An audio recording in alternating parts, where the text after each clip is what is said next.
I love Mad Libs, and I thought who better to help me with a romance scene in Mad Libs than the fabulous Elizabeth Hoyt, who's written the Maiden Lane series. All right, Elizabeth, help me out. Yes, I'm happy to help. I need a part of the body. Tunnel. Really? This is a love scene. You know that, right? Okay, I need an adjective. Tangy. For a love scene, how about a verb? Seeping or weeping. Are you sure? Weeping or seeping. I don't think either of those sounds very good for a love scene. Oh, let's just put them both in. Okay, well, we all make choices, don't we? Hi, my name is Bea. Welcome to my channel, Mama Needs to Read Romance, and try to work out what Elizabeth Hoyt is thinking when she's writing her love scenes. Hey everybody, and welcome to my March wrap-up. I don't know how it's already April as I'm filming this, and yet the books that I read at the beginning of March, it's actually hard to remember them at first because it feels like it was so long ago. Before I get into my wrap-up, I'm going to give you another clue about the read-along that's coming this July. Clue number one, you may remember, was that it is one of the most popular and talked about, beloved historical romance series around. And now comes clue number two, which is many people believe that this series is only 4 books long, but in fact, people in the know that it is 6 books. I will neither confirm nor deny, but feel free to leave some guesses in the comments. Before I go on though, I want to tell you what I'm doing now. Here's an example of one of my templates I want to show you. I thought I wanted to take this and make it as much of a resource for you as possible. So it's not just my rating now, it also includes where you can find the book for free if you can, and the spice rating, which I know everybody has their own kind of spice levels. Let me know if it would be helpful for you to either have something in my description box that explains the spice rating, or maybe make a quick video about my spice rating. If you've watched me for any length of time, you have some idea of what I consider too spicy or mild, etc. Also, I would love your input in terms of, are there other resources that you enjoy other than the ones that I have here? If there's another one you want me to start looking at to see if that also has the book for free, let me know of other apps or what have you where you can potentially find the book for free. So I'm still workshopping this format. It looks kind of too busy, and I don't know that I love it. So it's probably going to change. So I'm sorry that this looks kind of like a mess.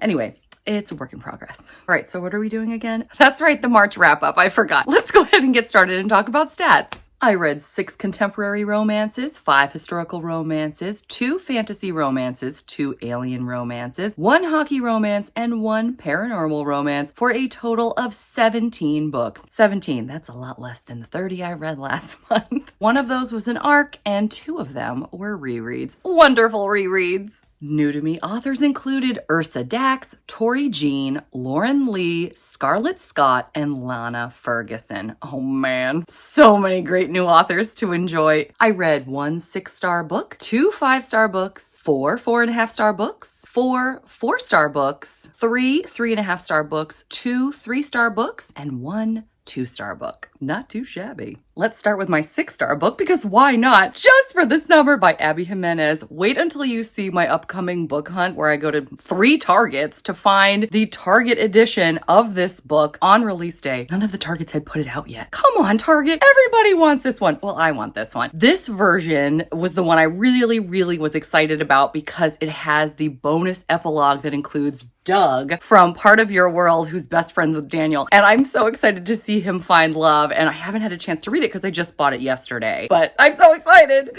Anyway, so let's talk about this book just for the summer. As you know, I gave it 6 stars, and I'll put this down so you can see all of this. And maybe I'll just hug this while I talk to you, or maybe I won't because that's weird. Or is it?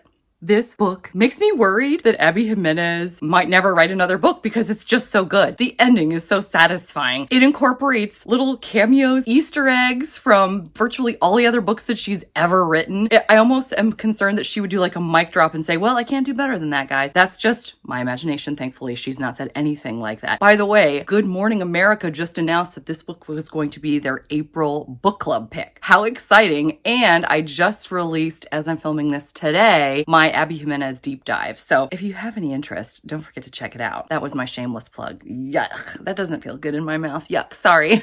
Anyway, talking more about this book, I was thoroughly enchanted with Justin, who is so funny. He is a graphic designer who is down on his luck. He posts something on Reddit talking about how he is unfortunately someone who, when the girls that he dates dump him, they all go on to find their happily ever afters. And he's sick of it. Well, it turns out that Emma has the same problem. So the two of them talk online. They have immediate chemistry. It is so fantastic. They decide that they're going to fake date essentially to see if the person that they wind up with after they break up with each other is the love of their lives. It should break the curse that each of them has. This was, as always, so much fun. We've got a cinnamon roll hero who's also a saint. There's gorgeous caretaking in this. The tension was so high. The slow burn was fantastic. The spice was, as usual, kind of like a medium spice. Everybody I've heard of on Instagram cried when they read this. I did not cry, actually, which I expected to. As always with an Abby Jimenez, it's not just Hearts and Flowers. There's also another track that this train is on, the track of drama. We got a happy track and we got a drama track. And the drama track is the mothers. I was joking on Goodreads that I felt like the subtitle of this book could have been Mothers Are the Worst. Because both of them have serious mommy issues that color a lot of this book, but it gives us the opportunity to watch these characters grow as individuals and as a couple. I don't want to say any more because you've got to read the book if you like this kind of thing. It was just fantastic, and already I'm ready for another Abby Jimenez. We have to wait like a year now, right? Oh well. Now let's talk about my 5-star read. Guess what? It's another Abby Jimenez. This was my reread. I enjoyed it actually more the second time, partly because instead of reading the arc like I did last year, which I binged in 24 hours, I listened to the audio, which was really fun. Instead of Aaron Mallon, who I do love, we had Kyla Garcia, who is of Hispanic heritage, which was perfect because Bree is of Hispanic heritage as well. She's our heroine. But of course, we get Zachary Weber, who you may know is my narrator crush. He was there and he did a gorgeous job as Dr. Jacob Maddox, the most cinnamony cinnamon roll hero in the world. I'm talking on steroids. This guy's the most selfless guy I've ever seen in my life. However, Bree does not like him at the beginning of the book because he's new to her hospital and she believes that he is there to take her promotion. However, as she talks to other people, she figures out that maybe he's not as bad as she thought. So when he needs her help to fake date him at his brother's wedding, because his brother is getting married to his ex-girlfriend, ew. Anyway, Jacob's handling this well because again, saint. Bree and Jacob start to fake date. And then they even have to move in together. And it is fantastic for the most part. I had a couple pet peeves with this book. I know other people did too. I moved this from 4.5 stars to 5 because Zachary Weber and Kyla Garcia overcame any of my pet peeves with their incredible performance. That's right, I said performance as opposed to just narration because they performed this book. It was so good. I loved it. 5 stars.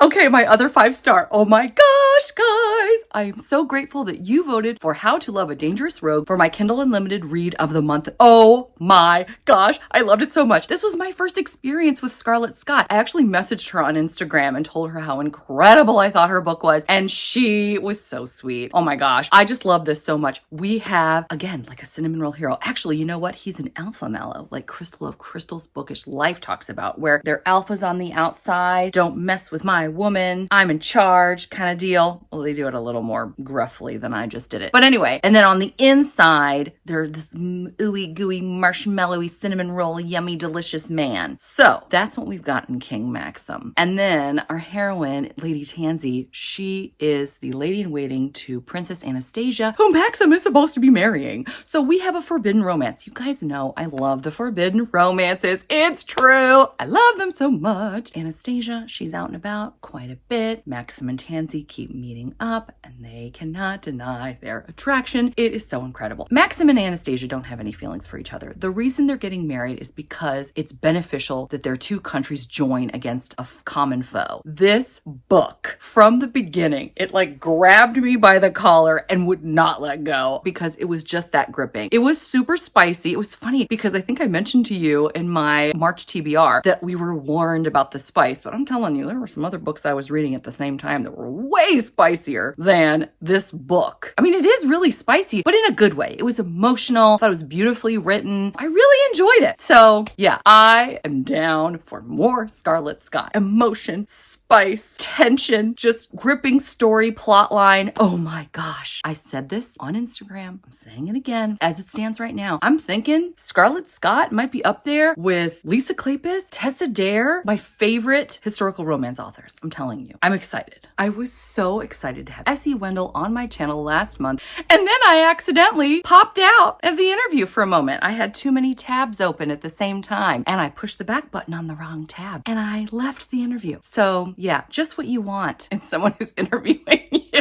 Whoops. Thankfully, we recovered extremely quickly and everything was fine, but bless S.E. Wendell for dealing with that. It was really good though. Even after that happened, she still stuck around for 2.5 more hours, and we had so much fun talking about history and writing and art. She's incredible. If you don't have time to watch the video, at least check out her website. I'm going to have it linked in the description box. And I was so excited to read, I'm getting to my point here, the book Stone Hearts, which is War of the Underhill Part 1. Heart Song, which is the War of the Underhill Part 2, just came out at the end of March. And I'm currently reading that one. I'm very excited. It's quite good. But anyway, we're talking about Stone Hearts right now. I really enjoyed it. It was very short, like 200 pages, but I don't think it's considered a novella. This story goes into the gargoyles and the fae and the humans back in Wales thousands of years ago. This book actually jumps through time, hundreds and thousands of years actually. It was really fascinating how S.E. Wendell was able to do that pretty well with only 200 pages. We have, though, at the heart, a love story between Karis, who is a gargoyle who is not exactly formed properly. Her wings are very small. Her coloring is off. She's more like a pink as opposed to the gray of the rest of the gargoyle. So she's been something of an outcast, but she's the sweetest thing. And she winds up falling for a fae gentleman who she's able to see in a well, because the Underhill is a place where the fae wound up after losing a battle. Now, the fae magic is the magic that actually made the gargoyle. So at one point, the fae escape from the Underhill and turn the rest of Karis's gargoyle kin to stone. These are the stone gargoyles that we're familiar with from history and art. But now we see that there's a reason why they're stone, because of the fae taking their magic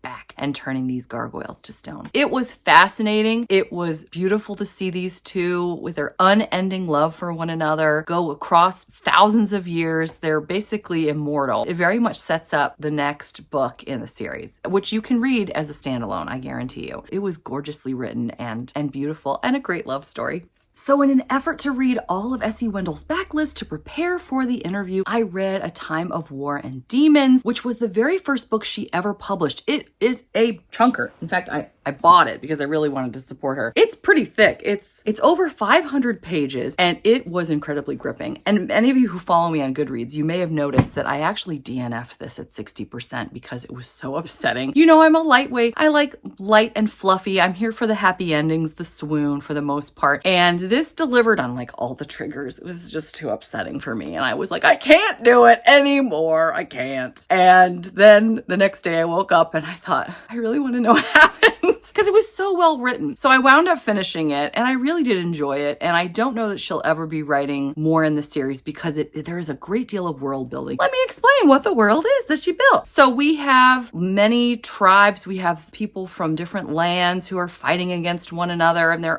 there's a bad man named Larn who is basically trying to take over the entire land. He's already conquered the Midlands, and now he wants the higher lands. And then we have the lowlands as well. And he has the lowlands doing his bidding to get the highlands for himself, essentially. I'm not a fantasy person, so forgive me for my terminology. I need Jess from Honest Fiction to help me out.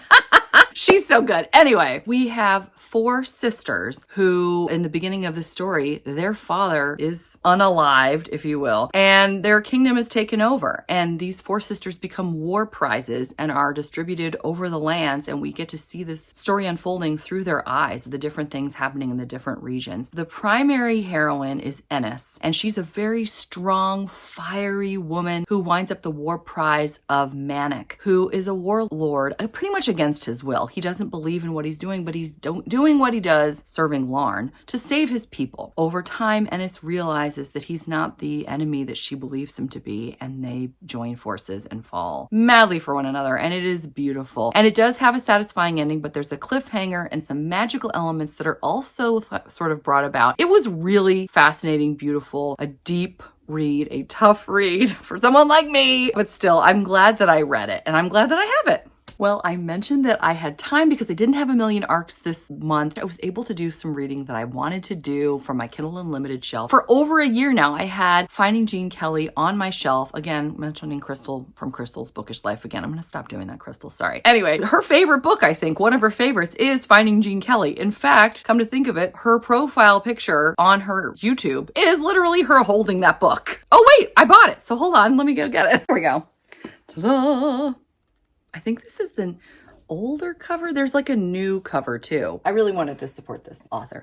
It's so great. It's Paris in the springtime. So this is the perfect time if you're looking for a contemporary romance read with two people who are childhood friends to enemies to lovers, but maybe they liked each other all along. This is perfect. There's so much love for France imbued throughout the entire story, as well as Gene Kelly, which if you don't know who that is, oh my gosh, you need to watch some old movies. I adored him. I grew up with a crush on him for sure. He was huge in musicals in the 40s and 50s. When they were children, they would watch Gene Kelly movies with her grandmother. I love how they were able to bring that into the story. But I just found this book to be so moving. She is dealing with endometriosis, which really robs her of a lot of her joy and her ability to function. There's some gorgeous caretaking that happens and some healing. Again, we have like a fake dating situation because she's supposed to go back for her brother's wedding and Liam is willing to go with her. I'm telling you, I enjoyed it immensely. So let's talk about Darling Beast, which is book 7 of the Maiden Lane series. So this book really takes up right where the action left off in book 6. We have two people that are basically living in the ruins of the theater that burned in the end of book 6. Apollo is a former prisoner. He escaped and he is in hiding. He's trying to redo the garden for the people that own this theater and are trying to get it up off the ground. And Lily, our heroine, is a former actress who is trying to still get jobs. She has a son, and the two of them sort of bond over the adorable dog that they have and her son. Over time, they start to develop an attraction for one another.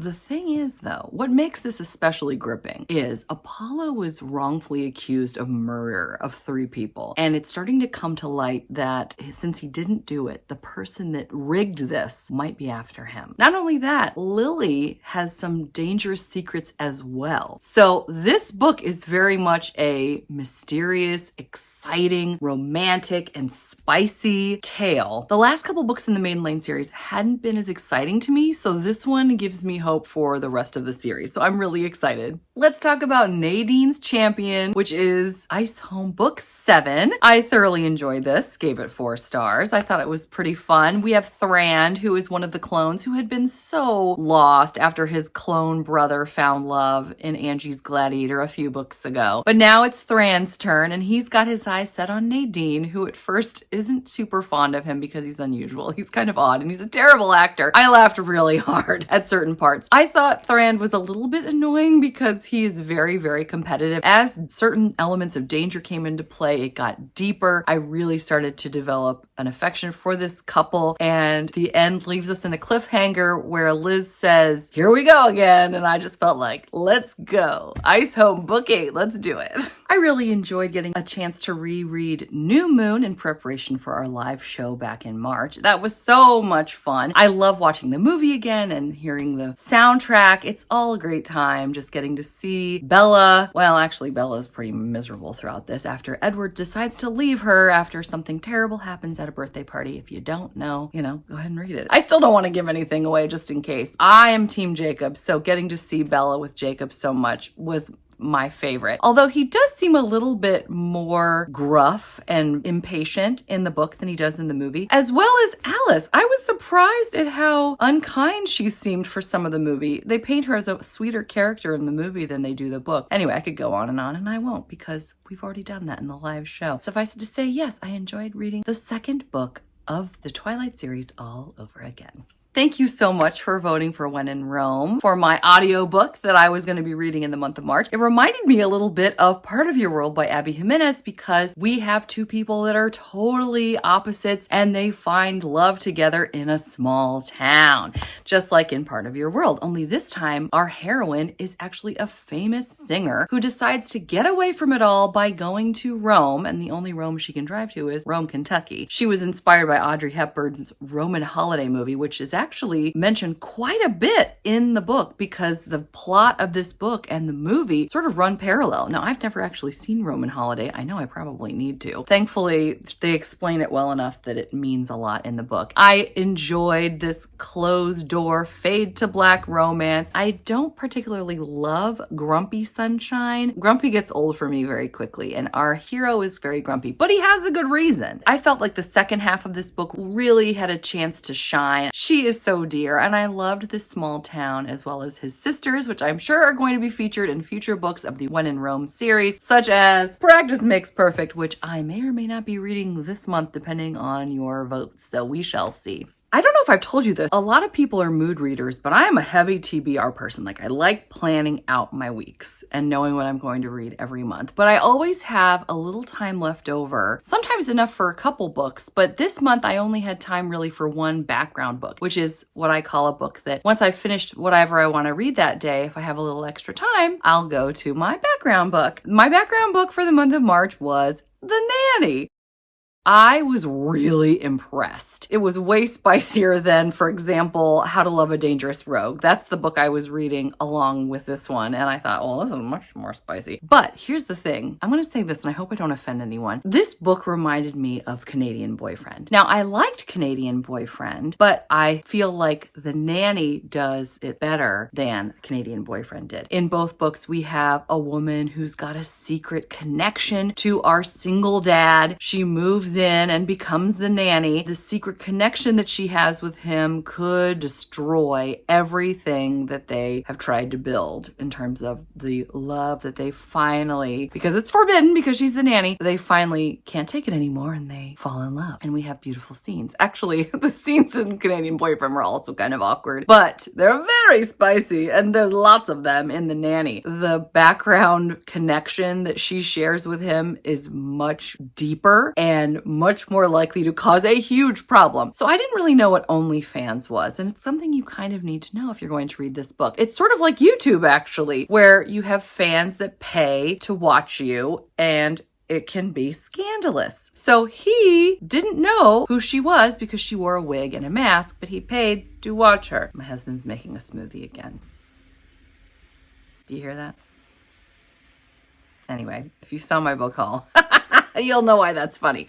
Anyway, so she then, just a freak accident, becomes his nanny. She has no idea that she used to be someone that he paid quite a bit to watch on OnlyFans. Over time, one of them discovers it, and then the other one discovers it. And this book was one that was hard to put down. It was like a train wreck. We have the sexual tension, which was so intense, or we have the tension of what in the world is going to happen when the truth comes out. It was very well written. I loved how we have dual timelines going between their relationship on OnlyFans, their chats and their emails, and then we have the present day where she is currently his live-in nanny. That was really riveting to me. It was spicier than I normally like, but it was emotional, it was good, it was intense, it was fun. So let's talk about book 3 of the Rokesby series, The Other Miss Bridgerton, which takes us on the high seas in a pirate-type adventure. Or are they pirates? I don't know. But it features Andrew. I was really, really excited about this and wanted to love it more than I did, but I think it almost suffered because so many of the other books I read this month were so gripping that this one sort of paled in comparison. I hate to say it. Probably the most exciting thing about this book is we hear of Edmund and Violet Bridgerton, who is pregnant with her second child, who they said if it's a boy, they're going to name Benedict. So I was like, oh my gosh, there's the connection to Bridgerton. How cool. Most of this book I would consider to be quite pleasant or nice, which is not a bad thing, but just something where you enjoy it, but you could put it down and you might almost forget about it until you pick it up again. The connection that our heroine and our hero share for the most of the book just felt more brother and sister type or friends. We don't really get a love scene or any kind of tension between the two of them or chemistry really at all in my mind until the third act, where we have excitement and some romance finally. I mean, the ending was really good and I was on the edge of my seat for the ending. It's funny too because on paper it sounds like this would be really exciting. Our heroine is walking along the beach one day when she accidentally encounters smugglers who have no choice but to kidnap her, and then because they're on a time crunch, they wind up taking her to Portugal against her will, and she ends up with the captain, Andrew Rokesby, who goes by Andrew James. So the two of them start to become friends on the ship, and it leads to more. There are some neat plot twists in this, but yeah, for the most part, it was just very nice. Oh man, let's talk about Alien Tyrant by Ursa Dax. This is book 1 of the Fated Mates of the Sea Sand Warlords series. So I'm used to my alien romance being in a cold place, but this one was in a hot place in a desert. This book proved to be exciting. My jaw hit the floor multiple times while reading this. It took me places I did not expect, especially coming from a place of, I've only really ever read more like cozy type alien romances. We have women who have been kidnapped. They are supposed to go to this planet and work with the native aliens there so that people from our world can tap that planet for their resources. There's not a whole lot else I can say other than there's way more to it than that. And there's some crazy twists and turns. It was a very compelling read. And I have to say, if you ever want to read this, or maybe you can hear this, a sample, I don't know in the sample whether you can hear the male narrator or not, but he felt like he was straight from the Shakespeare dinner theater. He was overacting so much. It was so cringy at certain points, especially the love scenes. The overacting, it was something. But yeah, there you have it, Alien Tyrant.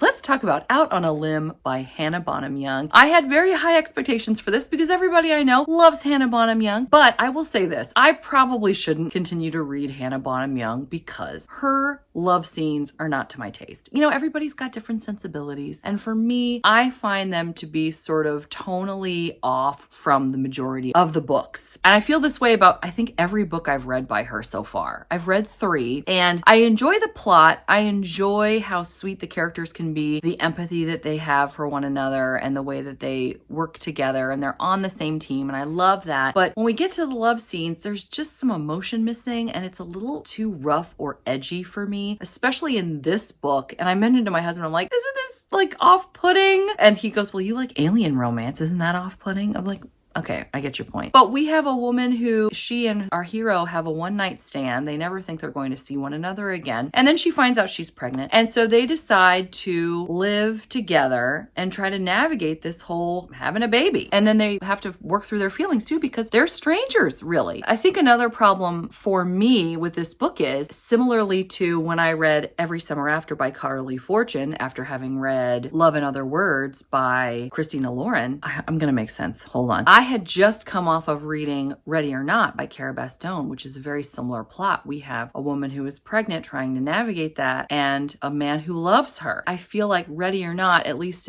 from my perspective, did this type of plot better than Out on a Limb, because in on the Limb, we get a lot of awkward moments. They're strangers. And in Ready or Not, there's this love and familiarity there from the start. So for my money, I would pick Ready or Not over Out on a Limb. Now, I did love some of the subplots of this, including the reason it's called Out on a Limb is because our hero has part of his leg missing. He uses a prosthesis, and our heroine has a hand that is differently matured than a typical hand that you might see, which is the case for the author. She wrote this out of her own voice, which I thought was really neat. I loved seeing how they came to terms with accepting love and believing in their core that they are just as worthy of love as anyone else, which was beautiful. But yes, I did have a hard time with this, primarily because of the love scenes and trying not to compare it to Ready or Not. So there you have it. I'm more than excited to hear your thoughts if you have a different opinion. Let's talk about the book I read with Angie of Angie's Romance Books. Let's Do This by Lauren Lee. Shaw and Burke are friends and roommates until Burke gets a package that Shaw winds up reading that intrigues Shaw, and then they immediately do this. I thought there might be more of a lead-in or a backstory to this MM hockey romance, the first of the IFU series, by the way. But no, it was a lot of spice. Mostly the plot was driven by what they do behind closed doors or outside. Very little of anything else, to the point where I almost laughed when one would walk into the other one's room and go, oh, I see this box here of stuff. We can talk about your life. Okay, now let's do this. It sort of felt a little contrived. And some of the characters were a little one-dimensional, including like the dad, the hockey dad, who who just was not very kind and just wanted to live through his son's glory, which we've seen. If you've read Hockey Romance, you have probably seen that stereotype already. It wasn't until like the last third or so of the book that it really picked up for me in terms of something other than spice and them figuring out what it meant to be in love with their best friend. There's a lot of team building. There's decisions about whether or not to come out. There's talk about what's next in terms of ending college and going on to career. So there's a lot more plot going on towards the end. I loved the end. I thought it was very sweet and satisfying and a nice introduction to Lauren Lee. Let's talk about the Chance Sisters. Number 3, The Spring Bride. I've been reading this series, 1 book per season, and I've been enjoying it. But I have to say, so far, this is the one that has been least gripping for me. A gypsy, maybe, named Zachary Black falls for a lady named Jane Chance in this story. I don't really get a sense of whether or not they really have chemistry or why they're falling for one another. It just seems like it happens. They've got some pretty formidable obstacles, though, that do make this plot more interesting. She's betrothed to someone else, and he is living under an assumed name because he's been accused of murdering someone else, and he is set to go to the gallows if he's found out. I loved the scenes in which Jane got to be fierce and show her true self. The unfolding of the mystery was really quite interesting, especially towards the end. It just got better and better, but for the most of this book, it sort of suffered from pleasantness again. Where it was very nice, but something that I would put down and then have trouble talking about later unless I read my review on Goodreads later on. I stopped filming for a little bit to pick up my daughter from preschool, and I realized that I forgot to turn my light on and put books up, so sorry about that.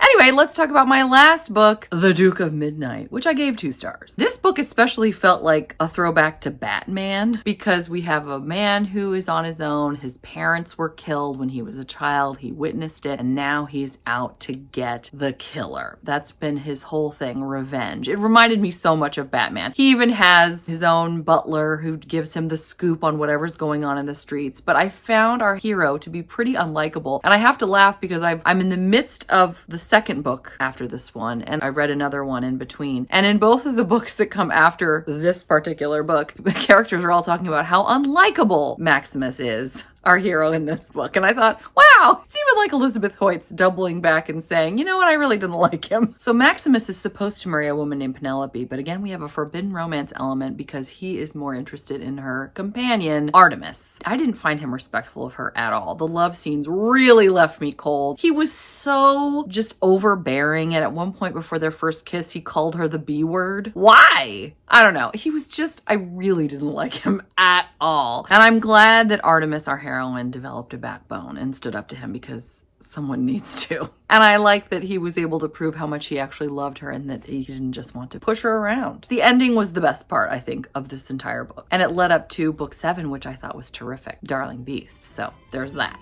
Well, that's it for me. Only 17 books. That was a lot easier to do, kind of, than when I did 30 the month before. If you didn't leave a comment but want to leave an emoji, let me know in thumbs, how was your reading month? Be glad to know if there were any particular books that you really enjoyed reading in March as well. I hope you're doing well. I hope you're enjoying whatever it is you're reading, whether you're reading it for free or not. Until next time, thanks so much. Take care. Bye!